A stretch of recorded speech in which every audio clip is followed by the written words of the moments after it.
ನಾವಿವತ್ತು ಆರೋಗ್ಯಕರವಾದ ರಾಗಿ ರೊಟ್ಟಿಯನ್ನು ಮಾಡ್ತಾ ಇದ್ದೇನೆ.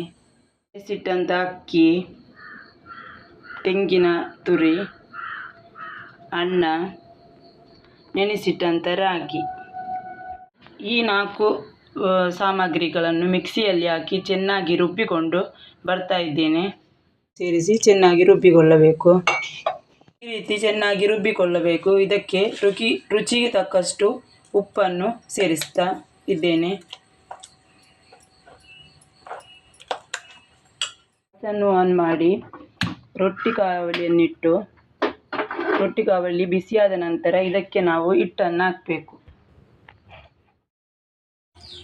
ಈ ರೀತಿ ಬಿಸಿಯಾದ ನಂತರ ಇದಕ್ಕೆ ನಾವು 1 ಸೌಟು ಹಿಟ್ಟನ್ನು ಹಾಕಿ ಮುಚ್ಚಳವನ್ನು ಮುಚ್ಚಬೇಕು. ರಾಗಿ ರೊಟ್ಟಿ ನೋಡಿ, ಇಲ್ಲಿ ರಾಗಿ ರೊಟ್ಟಿ ಒಳ್ಳೆ ಸ್ಮೂತಾಗಿ ಬಂದಿದೆ.